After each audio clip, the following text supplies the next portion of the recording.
మన రక్షకుడును ప్రభువైన యేసుక్రీస్తు నామంలో మీ అందరికీ వందనాలు తెలియజేస్తున్నాం. అందరూ బాగున్నారండి? దేవుని బిడ్డలారా, ఉదయం లేచిన తర్వాత ప్రార్థన చేసుకున్నారా? వాక్యం చదివారా? ప్రార్థన చేసుకోకుండా గృహ పనులు ప్రారంభిస్తూ ముందుకి కొనసాగుతున్నారా? దయచేసి గమనించండి. మనలను పోషించే దేవుడున్నాడు, మనలను బలపరిచే దేవుడున్నాడు, మనలను నడిపించే దేవుడు ఉన్నాడన్న సంగతి మర్చిపోకుండా ప్రతి ఉదయం ప్రార్థన చేయాలని ప్రభు పేరిట మనం చేస్తూ ఉన్నాను.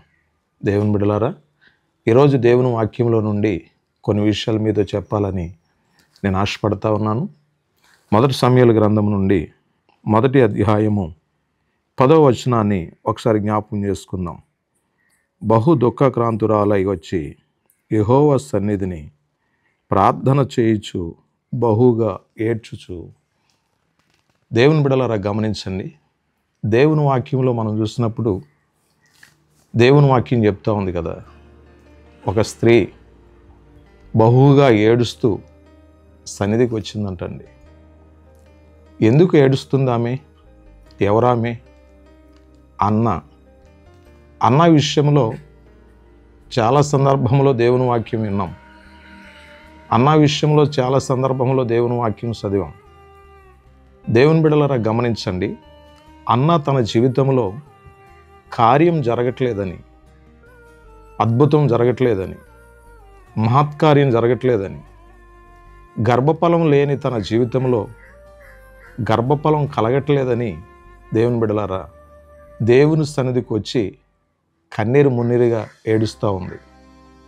ఈరోజు కార్యాలు జరగక బాధపడేవాళ్ళు చాలామంది ఉన్నారు. వారు అనుకున్నది జరగక బాధపడేవాళ్ళు చాలామంది ఉన్నారు.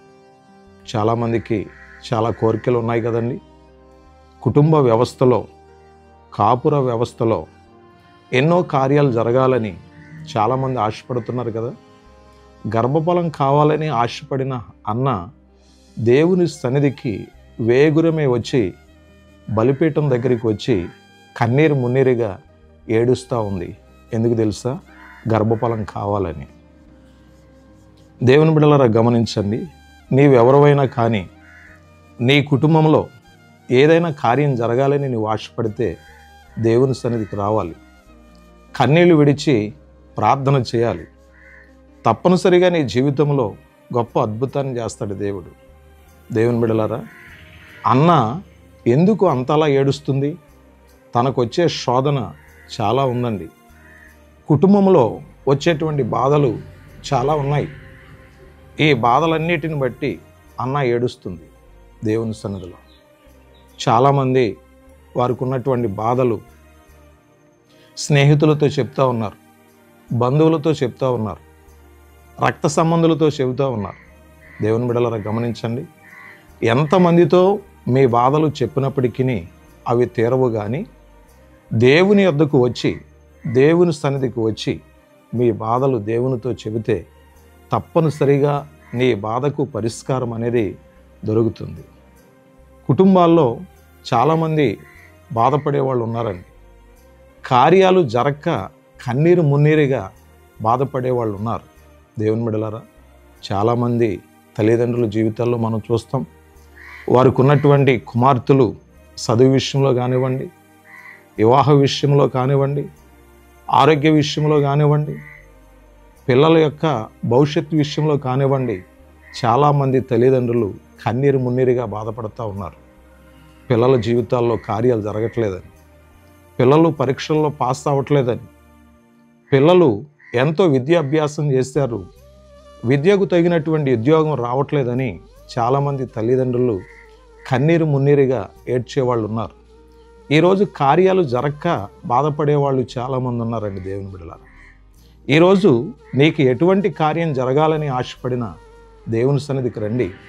తప్పనిసరిగా పరిశుద్ధాత్మ దేవుడు నీ జీవితంలో గొప్ప అద్భుతం చేసి, నీ కుటుంబంలో గొప్ప కార్యాలు చేసి నిన్ను ముందుకు నడిపించగలుగుతాడు. అన్న తన జీవితంలో కార్యం జరగాలని దేవుని సన్నిధికి వచ్చి కన్నీరు మున్నీరుగా ప్రార్థిస్తుంది. దేవుడు అద్భుతంగా అన్న గర్భమును తెరిచాడు. మంచి కుమారుణ్ణి దేవుడు అనుగ్రహించాడు. అంత మేలు అన్న పొందుకున్నది అని అంటే కారణం ఏంటి తెలుసండి? దేవుని సన్నిధికి వచ్చింది. ఈరోజు నీవు మేలు పొందుకోవాలని ఆశపడుతున్నావా? అద్భుతం పొందుకోవాలని ఆశపడుతున్నావా? దేవుని కార్యాన్ని పొందుకోవాలని ఆశపడుతున్నావా? దేవుని సన్నిధికి రా.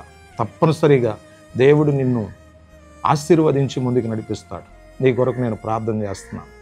మహాపరిశుద్ధుడైన తండ్రి, ప్రతి బిడ్డను మీరు జ్ఞాపకం చేసుకోండి. వారి వారి జీవితాల్లో అద్భుతాలు, మహత్కార్యాలు జరుగులాగిన సహాయం చేయండి. ప్రతి ఒక్కరిని ముట్టి స్వస్థపరచమని యేసు నామములో ప్రార్థిస్తున్నాం తండ్రి. ఆమేన్. God bless you. అందరికీ వందనాలు.